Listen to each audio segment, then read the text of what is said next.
We might be a small island, but we've got a big history. Everywhere you stand, there are worlds beneath your feet. And so every year, hundreds of archaeologists across Britain go looking for more clues. Who lived here, when, and how? You can even see the architecture of the bone inside the jaw there. Yes. Archaeology is a complex jigsaw puzzle, drawing together everything from skeletons to swords, temples to treasure. And it's still sharp. From Orkney to Devon, we're joining this year's quest on sea, land, and air. We'll share all of the questions and find some of the answers as we join the teams in the field, digging for Britain. The further back in time we go, the more rare those glimpses of our ancestors become. Tonight, we're going into deep prehistory, and this is where archaeology really comes into its own. With no written records, those pieces of evidence that we pull out of the ground are the only clues we have to the mysterious world of prehistoric Britain.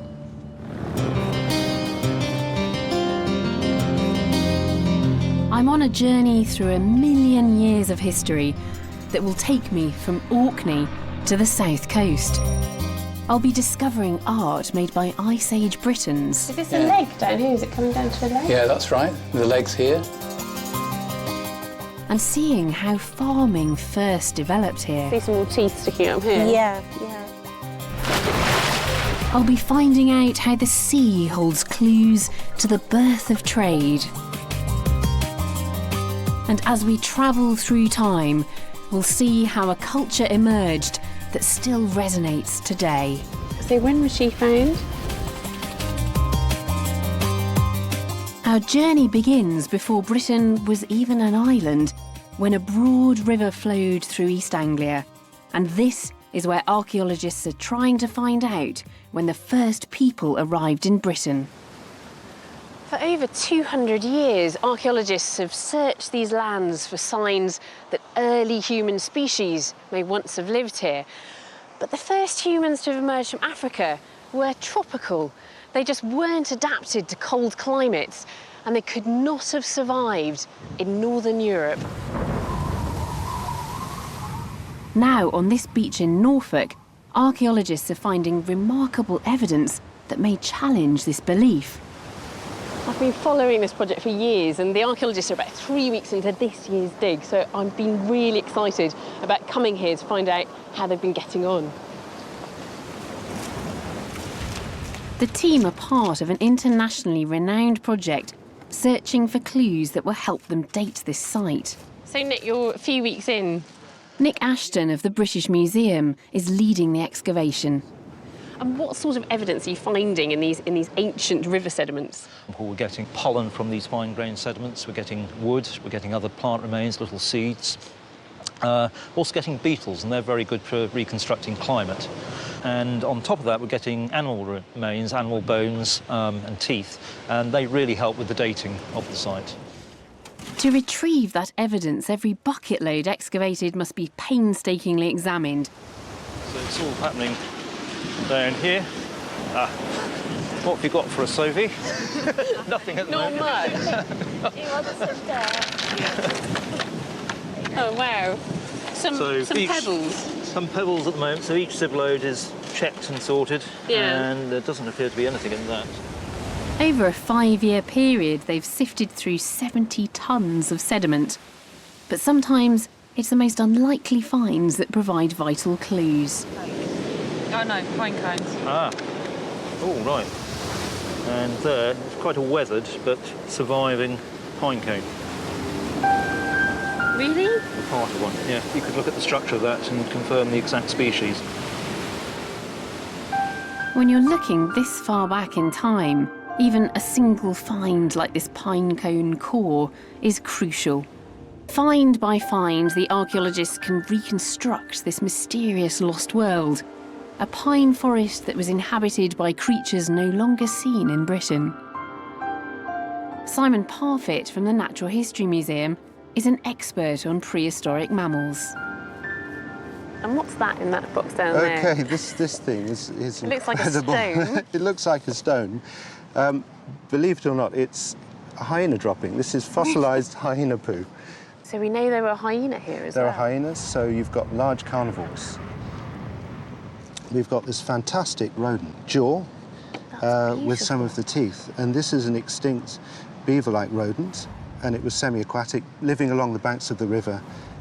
It's such a beautifully preserved fossil. I mean, you can even see the architecture of the bone inside the jaw there. Yes, yeah, it's a wonderful thing. It's because we know when each of these species became extinct that these fossils are helping us to date the site. This is a tooth of a mammoth, and this is in fact one of the earliest forms of mammoth that we find in this part of the world. This helps us with the date because this is quite primitive, so we have a fantastic you can tell record. that from the teeth. That's right, yeah, it has very distinctive teeth. You can see this is the chewing surface, and you have a series of plates, and they're very widely spaced, and this is a feature of primitive mammoths. Later mammoths, the plates tend to get closer together, the enamel gets thinner, so that's one of the features we can use to identify it. This tooth belonged to a type of mammoth that died out over 700,000 years ago. So its position in these sediments gives another vital clue to the archaeologists. With the various types of dating, we're able to say that the site dates somewhere between 800,000 and 1 million years old.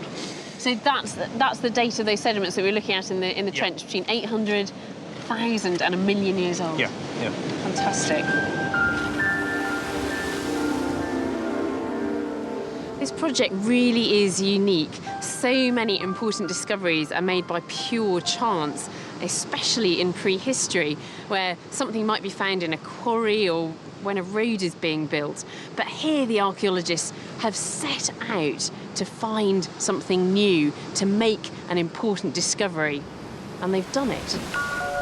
Because what's being found here are not just animal and plant finds.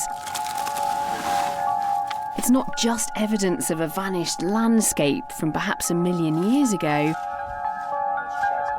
There are finds suggesting humans could have lived here then too. Actually, today we recovered one of the rare artefacts that we're also getting from the site, and this is really exciting because it shows that humans were living here at that time. This is just coming out And today. This is a small flake, it's slightly broken, but you can see all the tell signs of human manufacture. This tiny object is a waste flake left over from making flint tools. So this is evidence of humans in Britain going back possibly 1 million years. Yeah, and so it makes it by a long way the oldest site in Northern Europe, the oldest human site in Northern Europe. So I'm holding in my hands a piece of evidence of the earliest humans to inhabit this island going back nearly 1 million years.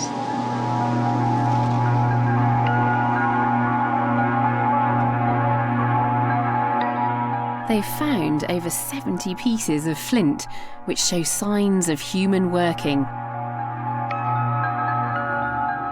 And amongst them are even some intact stone tools. This, we actually nickname this the butter knife because it's so pretty. But you can see all the evidence of human working there, that bulb of percussion, wings coming out from that characteristic rippling. And actually on this piece, they've modified that edge. It would certainly be ideal as some sort of, for cutting meat. Yeah. So this is the original sort of knife and fork of the old Stone Age. And it's still sharp. And after 800,000 million years. No human remains have yet been found to confirm who made these tools. But it was a truly ancient species, some 750,000 years older than even the Neanderthals. So Haysborough has pushed back the earliest human occupation of Britain by at least 200,000 years. But what's really remarkable is that the humans living here back then were surviving in extremely harsh conditions. At this time, Britain was approaching an ice age. How did these early species manage to survive here? Were they more advanced than we've previously thought? These are the questions now facing experts like Chris Stringer from the Natural History Museum. So what were those capabilities? Did these people have control of fire? Did they have clothes? Whether they had clothing, whether they had the use of fire, we can't tell from here. They must have had ways of keeping warm.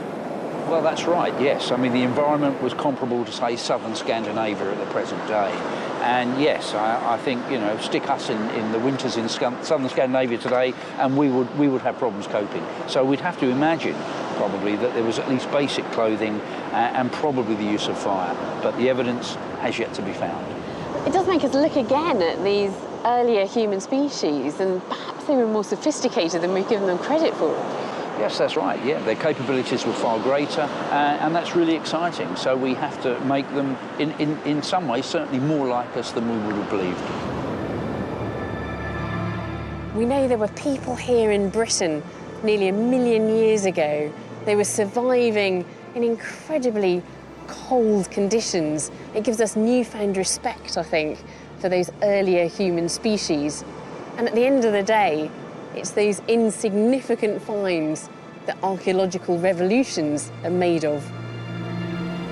We don't know how long those people survived here, but they were eventually wiped out by the vicious climate. For hundreds of thousands of years, Britain went through some of the most violent climate changes in world history, which repeatedly forced people out. So these were not our ancestors. To find them, we have to go forward hundreds of thousands of years to the end of the last ice age, and to a site in modern-day Nottinghamshire where they once lived.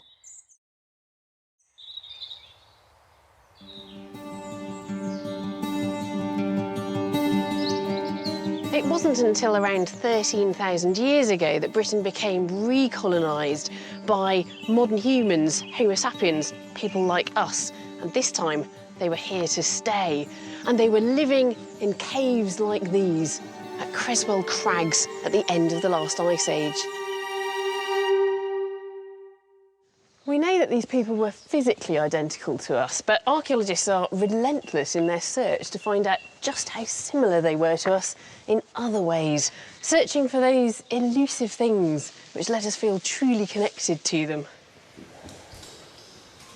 Cave art can speak to us like nothing else, a distant echo from an ancient world with no written language. And since the discovery of the famous Lascaux rock art in France in the 1940s, the hunt has been on to find similar rock art in Britain. Archaeologists scoured the walls of caves like these, but found nothing. And they put that down to Britain being such a challenging environment back then, that people were just surviving, clinging on to existence with their fingernails. They didn't have time for frivolities like rock art. That belief was turned on its head by discoveries made in this cave, where I met Ian Wall. He's an archaeologist and director of Creswell Crags. Thank you. So you're now standing at the level that we think our prehistoric ancestors were sort of 12, 13,000 years ago. So it's the best place to actually view the rock art that they were creating. So I can see a few scratches on the walls here. Yes. Would you like to come and stand here and I'll show you. This is one of the first figures that was discovered in 2003. But you can just pick out some fainter engraved lines here. At first, I struggled to see what Ian was seeing. Gradually, an image emerged. This is the top of a neck of an animal. Yeah, all right, you're convincing me. And the ear.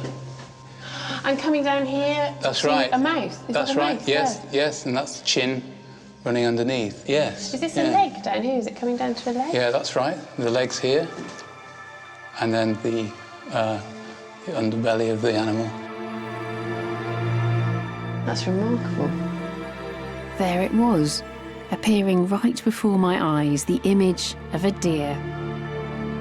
We can imagine perhaps how important this creature would have been to our ancestors. It was almost certainly one of the things that kept them alive. So how do you know that that is Ice Age? Crucially, you get these deposits of flowstone. It's redeposited calcite, and that forms a thin skin of deposit, and sometimes that lies over the top of these engraved limes. That's this white area That's here. right, yes. And that can be dated fairly precisely with a technique called uranium series dating.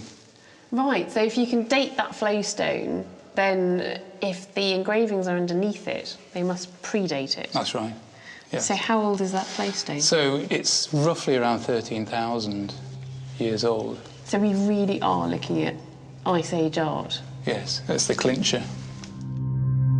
This is the oldest rock art to be found anywhere on these islands.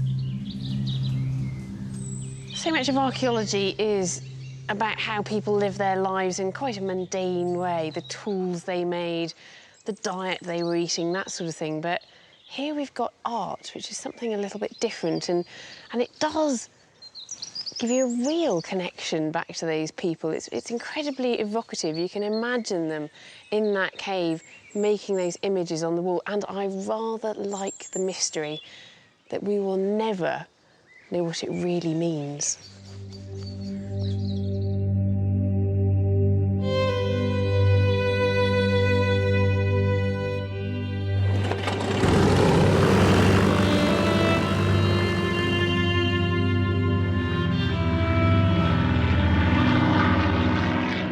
I'm on my way to a dig in Orkney, where archaeologists are finding out more about early farmers and their mysterious beliefs. My destination is the tiny island of Westray, home to a site called the Links of Nordland, where one of this year's most exciting digs is happening. Wow, what a way to see an archaeological site, this bird's eye view looking straight down on it. Looks great, can't wait to get down there. Many Neolithic sites are monumental and ceremonial. They're really impressive, but it's like going to a cathedral to find out how everyday people live today. This site is different. I've come here because archaeologists are unearthing vital evidence of early farms. And these are the extraordinary and rare remains of a 5,000-year-old village where the farmers once lived. Archaeologists here are uncovering a remarkable story of a struggle to survive. Then as now, these islands must have felt like the edge of the world. I was given a tour around the site by Richard Strachan. It's almost always windy in Orkney. The weather can be on your side sometimes. A little bit of rain on a site's very good as well archaeologically. It keeps the soil nice and moist, so it is challenging. Yeah, it is like you have 4 seasons in one day. I can't believe it was raining this morning and now we've got sunshine. It's very normal here. Should we go over and have a look at what some of the archaeologists are finding? The buildings are covered with a layer of ancient rubbish or midden, and it's from this that many of the signs of everyday prehistoric life are appearing. So the whole site is basically sealed by this midden material, and this is containing the shell, the bone, all that sort of stuff. And you can see that we're getting pottery too within this. We're getting flint. Is that a piece of pottery down there? Yeah, this is a fantastic piece of pottery that Sean's just uncovered. You can see the wonderful decoration on it. Because this archaeology is only centimetres below the surface, isn't it? Yeah, well, you can see, literally, you're looking at it in places, it's very, very shallow. Under the sand is the evidence the archaeologists have been hoping for. Proof that people here were growing barley, which was one of the earliest plants to be domesticated. Hazel Moore is directing excavations here. I want to go and talk to Hazel about something rather interesting over this side of the site. What's the evidence for the barley farming? Carbonised cereal grain coming from these midden deposits. They had field systems which run from the settlement down the slope, Right. and they were middening and enriching the soils there, so presumably that was for growing their crops all around the settlement. From the field system, evidence of composting is emerging. Each layer of soil tells a story of a struggle to make farming work here. When we actually look at the profiles, the soil profiles that, from the earliest times, what we have are cultivated soils swamped again and again by blowing sand. So do you think this would have been a challenging environment to be farming in? Yes, yeah. I mean, it's challenging nowadays and it wouldn't have been any different then. It's light sandy soils are ideal for cultivation in that they can be worked easily and turned easily, but they're also very prone to erosion, and it's a very windy place.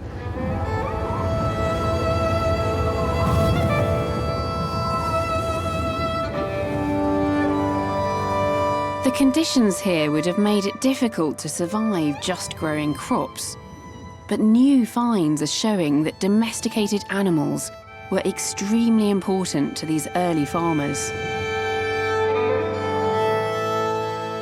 But yet again, amongst the seemingly mundane finds, there are marvellous glimpses of a vanished world.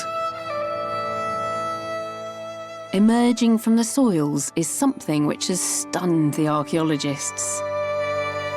The skulls of 40 cattle built into the foundations of a wall. How strange. Can we get a bit closer to it down there? Yeah, you can come in and have a look down here.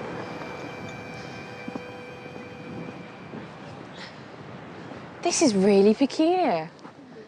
I can see a whole line of them here. This is the outer face of the wall along here, the stones, and that's the inner face there. So they're placed into the core of the wall, into the thickness of the wall. How peculiar, because that means that they wouldn't have been visible when the building was standing. No, they would have been placed there when the wall was being built. They would, the foundation level of the building. And you can see, I mean, how they sort of relate to each other. They've been put in sequentially, these ones, and the horns are actually overlapping on those ones, and then they've put some stones in and then some more cattle skulls all along. It's making them part of a building. It's almost monumentalising them, isn't it? It's somehow enshrining them. Imbuing the building with their spirit or whatever, yeah. Building them into the very foundations. This strange discovery reinforces what the researchers have learned about the importance of livestock to those early farmers. It's easy to see why cattle were so important in this fragile and remote landscape. And it's yet another glimpse into a mysterious ancient mindset. This is just utterly bizarre, these cattle skulls built into the fabric of a building. We'll never know exactly what they mean, but they obviously represent some complex beliefs. The archaeologists now know that this land was farmed for around 50 generations, but eventually the struggle proved too great. Overcome by the wind and sand, they gave up and abandoned their village. It appears that the buildings were deliberately filled in with rubble, within which archaeologists found what could be a defining symbol of the farmers' defeat. Now, of course, this is something we found last year, which really is quite unique, and we hadn't seen anything like this from the whole of Scotland You've before. brought her to show me how lovely. Oh, there she is in all her glory. I think you can take her. Very small. Yeah. This tiny figurine is known as the Raywifey, and despite her homespun appearance, she may be the earliest known expression of religious identity ever found in Scotland. She's really sweet. She's got a very cartoon-like face, hasn't she? She has. We can just pick out that she has eyes and a very sort of curvy eyebrow. Yeah. And she's got this sort of a very rough mouth, but she also got arms down by her sides. In her design. Yeah. And there's scratches on the top of her head as well. Yeah, like her hair almost. Yeah. Where the figurine was found makes her even more intriguing. She seems to have been carefully positioned in the abandoned ruins. It seems like she was probably put there deliberately as a closing deposit. She was placed there. Yeah. And then there's no evidence that anybody ever came and did anything here again. So that was probably their way of marking the close of that settlement. She's really sweet. Hazel believes the wifey's placing may have been a ritual end to the farmer's long struggle. We're actually seeing how people thought, you know, that they decided that this was a good way to close this building off at the end of the period. So it gives you much more of an insight into how people's minds worked at the time. If the researchers are right, then the West Raywifey is unique. A 5,000-year-old household goddess, perhaps. Figurines of this type are usually thought to be goddesses or, you know, some religious deity kind of thing. Given that she's the only one that we have and we don't have widespread representations, it's hard to argue that she is definitely a goddess. It seemed that she must be representational of some concept, religious concept. It's rather wonderful to hold this tiny little figurine. It's rather hard to know what she meant for the people that made her, but nonetheless, she's a fantastic little message from the past and utterly unique. But just days after I left the dig, a second figurine was unearthed, bolstering Hazel's belief that these may have been household goddesses. This is just the third season of digging here. Every day, more of the mysterious settlement is revealed. For thousands of years, people had buried their dead in communal graves. Then around 4,500 years ago, something changed in that time-honoured ritual, and people began to be buried in individual graves, something which seems much more familiar to us today. This is Culdathol Man. He was discovered in 1975, and he had been buried in the new way. This is very well preserved, considering this is a 4,000-year-old skeleton. His skeleton is curated by Alison Sheridan. In his grave, archaeologists found a beaker, a distinctive clay pot that was the symbol of this new burial style. We know that beaker burials started on the continent, but once they arrived here, they spread rapidly throughout the country. And the question that has perplexed archaeologists for 150 years is how that beaker culture spread so far so quickly. Now a team of archaeologists is using cutting-edge science to work that out. They want to know if it was just the ideas that travelled, or if the people did too. Janet Montgomery and Jane Evans are analysing the isotopic signatures of beaker skeletons like Culdathol Man to find out where they lived and whether they moved during their lifetimes. To do that, they must painstakingly extract some tooth enamel from each Bronze Age individual. Well, we only need a very small amount, less than a match head size of tissue, but you have to make sure when you take it that it's not contaminated. It has to be cleaned, it has to be carefully removed so you don't mix up the tissues, and that it's free from any contamination from the burial. What we want to do is take something that tells you about the person when they were alive, not what's happened during the time their body's been buried in the ground. Chemicals in each sample tell us where that person grew up. We know where they were then buried, so we can tell if someone moved during their lifetime or if they stayed in their childhood home. Janet and Jane have analysed over 250 beaker skeletons in this way. The project has been 5 years in the making. It's the biggest ever survey of our prehistoric ancestors. And Culdathol Man is the latest to join it. His teeth were in such poor condition that Jane had to use a different technique to extract the sample. These teeth have got almost no enamel remaining on them. So what I did, instead of slicing the tooth up, I had to pick off very carefully with forceps small fragments of the enamel. Jane managed to obtain a sample, but once she got the results, she was convinced there had been a mistake. was only after I got the enamel results in triplicate that I was convinced and happy enough with the result to tell everybody else what we'd got. The analysis has been carried out here at the British Geological Survey, and after 5 years, the researchers are just beginning to bring all their results together and draw some conclusions.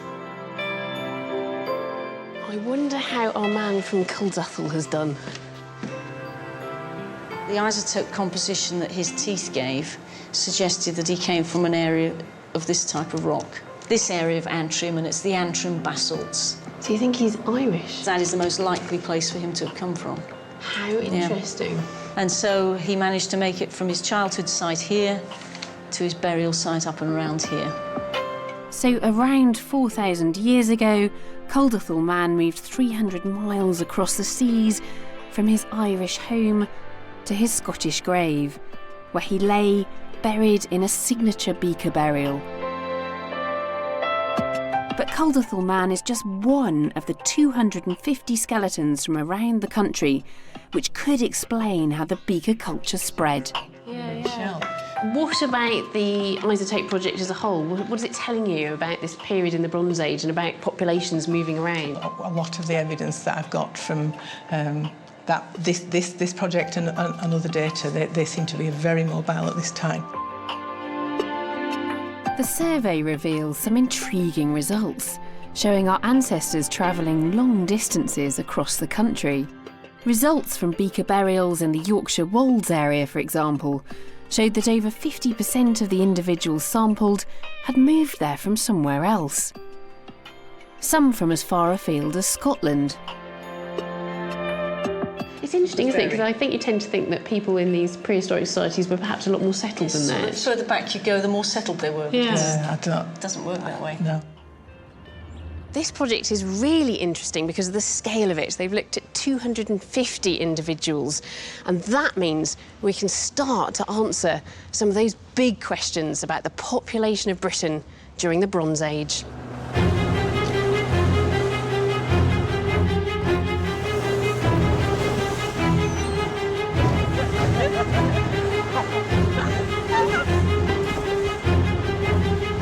I'm on my way to meet a group of amateur archaeologists who are uncovering a remarkable story about Bronze Age Britain. 4,000 years ago, these waters would have been buzzing with ships. Bronze Age Britons were travelling and trading the length of this coast. I'm heading towards a site that has yielded a treasure trove of beautiful objects and vivid proof of the early importance of trade and the risks that traders ran. We're about half a mile off the coast near Salcombe in South Devon.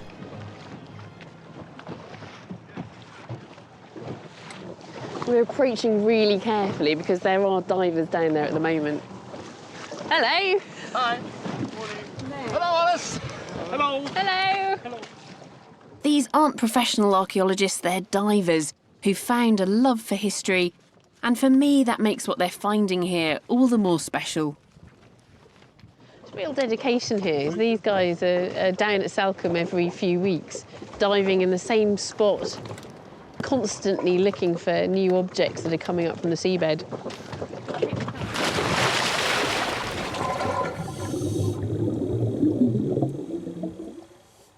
The team dive using underwater metal detectors to scan the seabed.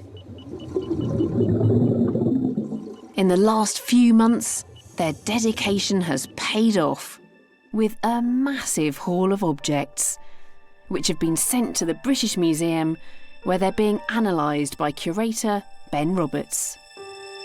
In total, we've got over 300 objects. We're still working through them at the moment, and they're still being found. That's the fantastic thing.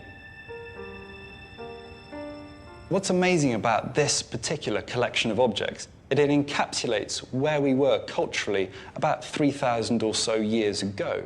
You have swords, and this was, for your Bronze Age warrior, what you would have used in conflict against your neighbours. And we have plenty of evidence for warfare at this time. Also, you have large-scale trade. This is proper large-scale trade in commodities.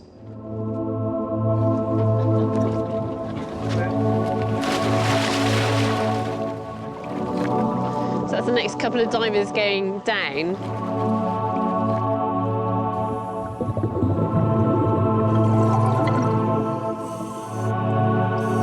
The divers can spend up to an hour at a time underwater at a depth of 10 metres. I was talking to Jim and he said that the seabed, the sediments, the gravels move around quite a bit down there. So every time they dive, there might be something new exposed.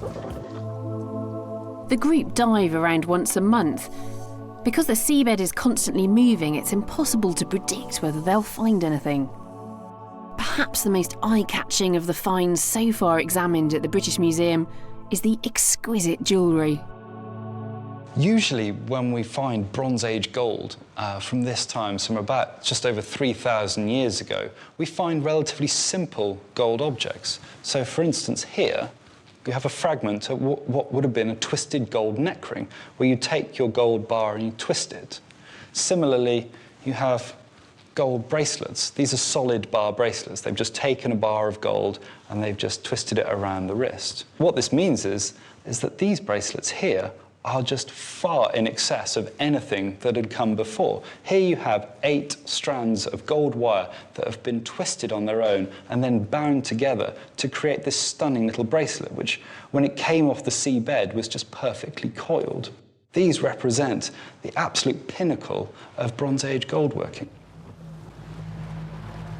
So what we've got here is this small group of divers who are spending all their free time combing the seabed down here in South Devon. And they're making really significant discoveries that are helping us to understand the Bronze Age that little bit better. Both the divers and Ben have reached the same conclusion about why these objects are here. Although we're still finding objects and the stories are still being written, I think this is probably a shipwreck. And I say that because we're finding things that we don't normally find on land, and we don't normally find when they've been deliberately placed in rivers and deliberately placed in bogs, as we have all over Britain. The group have discovered one of the oldest shipwrecks in Britain. No remains of the ship itself have been found, but most of the objects were probably its cargo. But there's a mystery here too. The majority of the objects date to around 2300 BC, but some date to a few centuries later. Ben has been trying to work out why this could be. I think there's only 2 ways that you can really explain why these objects ended up off the south coast of Devon in the same place. And one is a shipwreck, or maybe 2 shipwrecks, and the other one is to say, well, they were deliberately placed there. So we have this tradition in the Bronze Age of placing bronze and gold objects in special points in the landscape, such as hillsides or in bogs and springs.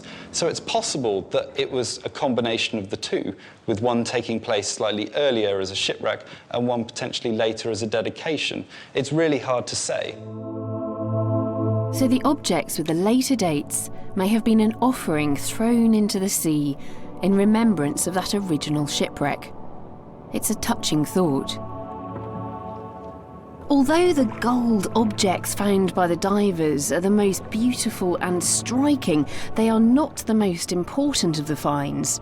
Instead, it's some much more mundane lumps of tin. These ingots that we have, absolutely the first tin ingots we've ever been found in the Bronze Age in Northern Europe. Very exciting for me, I understand, not necessarily aesthetically beautiful for everyone else, but nonetheless very exciting. The tin ingots represents this missing link in our Bronze Age world between the finished bronze objects that we have here, the bronze ingots. So it's these that represent our first evidence of the tin trade in this part of the world. So it's these, for an archaeologist, that are actually more exciting than even than the gold. Archaeologists have long suspected that the southwest, with its naturally occurring tin ore, would have played a central role in supplying this raw material across Europe. This is the crucial evidence they've been waiting for, found by our amateur team. Those bubbles coming out there mean there's a couple of divers just about to break the surface, which is very exciting. I wonder what they found. Hello, Mick. Hi. Welcome back. Oh, welcome. Did you find anything? An old bullet. All right.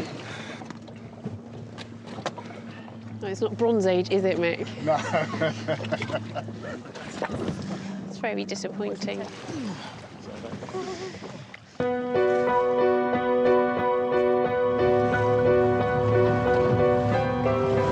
Well, they didn't find anything today, but undoubtedly there's more of this Bronze Age shipwreck to come to light here. And of course, what we're looking at is a 3,000-year-old tragedy. Imagine this boat laden with tin and copper ingots making its way along the coast here, and perhaps they were just in sight of a safe harbour when disaster struck. We'll never know whether the crew managed to survive, but their precious cargo of copper and tin was claimed by the sea. We started our million-year journey with finds of rudimentary flint tools made by ancient hominins. As we've travelled forward through time to discover this complex trading society, everything has become more familiar. What strikes me is that in our prehistory are quite clearly the roots of what we think of today as our culture, our way of life. And what really brought that home were some discoveries made in the grave of a chieftain in Fort Eviat in Scotland last year. When Howard Carter opened Tutankhamun's tomb, he reportedly said, "I see things, wonderful things." This is what really happens when archaeologists make those amazing discoveries.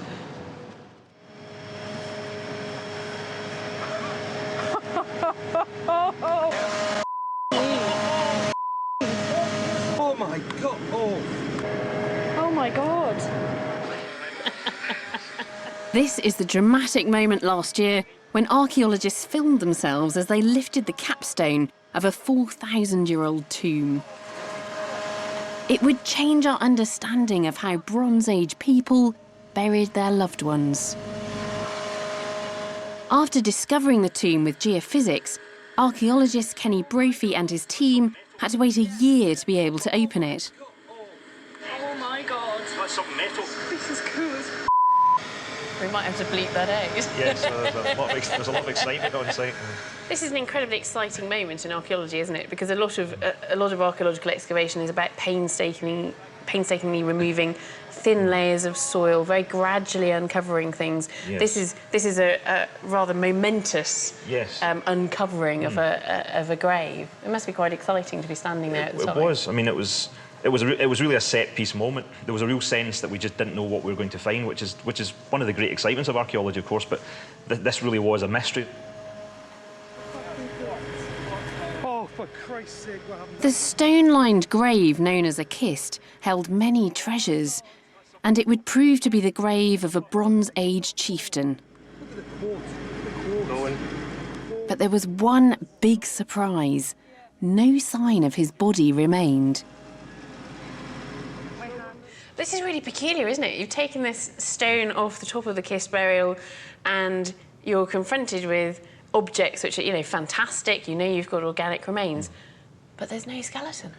Well, that was the thing that immediately struck us, because I imagined in my mind's eye that when the kist was opened, we would see a skeleton lying there, maybe with a nice piece of pottery next to it, and nothing I saw conformed to anything that I expected.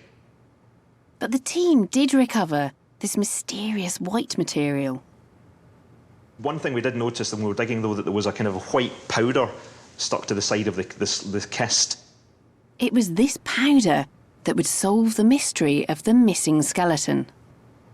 We found out there was some kind of calcite substance which would suggest it came from bone, and that bone was perhaps broken down by body fluids that were leaking from the body, and then the bones all dissolved. Right, so this is bone mineral, but bone mineral that's been dissolved and then redeposited inside that grave. Yes. Yeah. So. And this is all that's left? Yeah, this is all that's left. So essentially, that bag of material there is probably the only remnants that are left of the person who was buried in this kist, which is, I suppose, a sad end, really, to this person.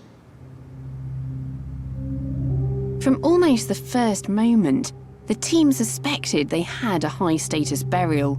And one key find confirmed that. This magnificent dagger.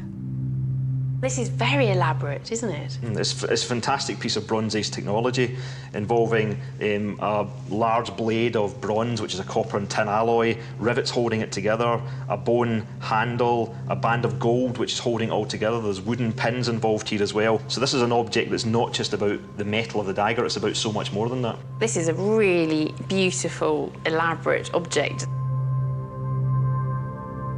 The sheer rarity of these in the archaeological record suggests that what we're dealing with here is someone who was very important, and someone who, this dagger perhaps was a symbol of their power and symbol of their importance. So it was entirely appropriate that when they died, that ended up in the grave with them.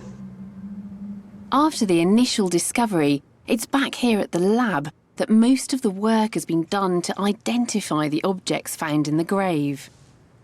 We found a group of objects that were perhaps in a leather bag, and these include these strange-looking objects here, a lump of a metallic substance, which is an iron ore called limonite, a yellow iron ore, and then it's lying on top of this stone tool, which is made of flint.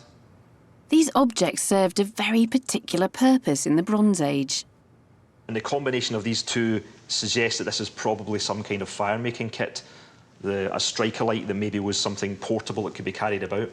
And Kenny, do you think a fire-making kit like this would have been something that everybody would have been carrying around, or just particular special people? The balance of probability is that these were objects associated with powerful people. Perhaps making fire was something that powerful people were associated with. But we can't rule out the fact that these may be everyday objects that everyone had because everyone needed fire. We know exactly what it was used for, but we're not sure whether that use was a special, magical use, or perhaps whether it's something as ordinary as a box of matches.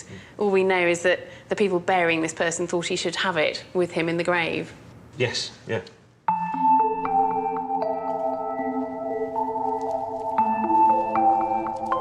But for me, the most exciting finds from this grave are also the smallest ones.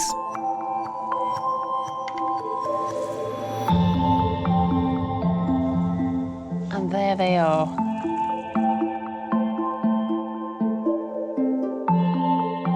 In amongst those objects in the grave, archaeologists also found these tiny things. They're flower heads. Now, archaeologists often find pollen in graves, but pollen could get there because it's blown in, or perhaps arrives in the grave in food and drink that have been placed in there with the body. But here what we have is actual flower heads of meadowsweet. So we know for the first time that Bronze Age people placed flowers in the graves of their dead, that flowers were part of the Bronze Age funeral ritual, just as they are today.